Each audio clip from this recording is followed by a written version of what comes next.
তোর জন্য মায়ের আশীর্বাদ থাকলো ঝাড়ন। আমি প্রতিজ্ঞা করেছি তোর সাথে আর কথা বলবো না, দেখাও করব না।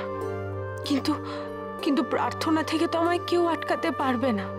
তোর জন্য আমি প্রত্যেকটা মুহূর্ত প্রার্থনা করছি ঝাড়ন। বুকটা আমার ভেঙে যাচ্ছে রে। তোকে কোথায় কারা নিয়ে চলে গেছে, আর আমি হাত পা বাঁধা হয়ে বাড়িতে বসে। বড় স্বার্থপর রে আমি। আর এই এতগুলো লোকের সামনে তোমাকে আজ প্রতিজ্ঞা করতে হবে, ওই বস্তি এবং ঝাড়ু এদের কোনো ব্যাপারে তুমি ইনভলভ থাকবে না, সবাইকে তুমি ভুলে যাবে। আর কোনোদিনও তোমার বাবা বা আমার অনুমতি ছাড়া তুমি বাড়ির বাইরে পা রাখবে না বড় বৌমা।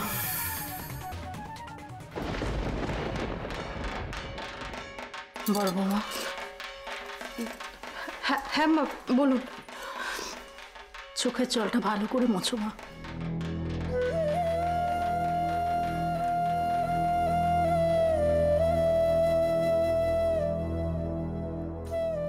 বলুন মা। বলছিলাম যে বরণ ডালা সব সাজানো হয়ে গেছে? হ্যাঁ মা, হ্যাঁ ওই যে দেখুন ওখানে ওখানে আমি সমস্ত কিছু গুছিয়ে রেখেছি। আপনি দেখুন। ঠিক আছে মা। শোনো, 7 পাক ঘোরার পর তুমি মাকে প্রথম বরণ করো মা। মা ছোট তো আজ। আচ্ছা মেজবউ, একটা কথার উত্তর দাও তো, এই এক চোখামিগুলো কেন করো বলো তো? কেন করো? তোমার তো দুটো বউ আছে। দুটো বউ থাকাতে সুয়োরানি দৌরানির মতো বিভেদ কেন করো বলো তো? আরে ওর জন্য তো আমাদের পুজোটাই আজকে ভেস্তে যাচ্ছিল। তুমি কি বলতে চাইছো বর্তি? আমি বলতে চাইছি এটাই যে অর্ঘটা তো ছোট বউর নামেই দেওয়া ছিল, ওর নামেই তো উৎসর্গটা হলো পুজোটা। সেখানে ও না হয়ে কেন বড় বউ আগে গিয়ে বরণ করবে? সেটা একটু বলো তো আমাকে। মেজ বৌদি, বলছি প্রিয়ার দিকে তোমার তাকাতে একদম ইচ্ছে করে না, তাই না? একদম তাকাতেই পারো না তুমি, তাই তো? দেখতে পাচ্ছ না বুঝি?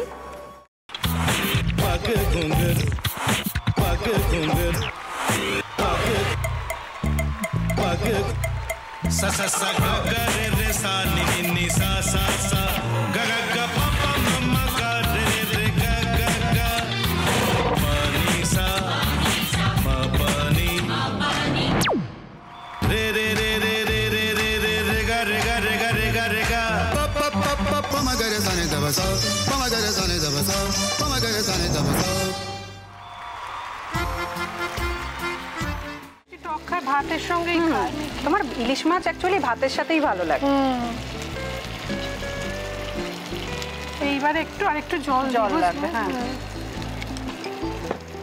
সর্ষে বাটা দিলে তো। তুমি বাজার করেছো কখনো? বাজার করেছি কখনো না, বাজারটা আমিই করি। কোথায় বাজার করো? আমাদের, হ্যাঁ আমি বেলঘড়িয়া, মানে আমি খুব খাদ্য রসিক, সত্যি বড়। হ্যাঁ মানে ধরো শনি রোববার হলেই আমার মনটা চুপচুপ করে। হ্যাঁ দেখো ঠিক হচ্ছে কিনা, তারপর বলো। তোমার যাই এখানে ওখানে খেতে রেস্টুরেন্টে।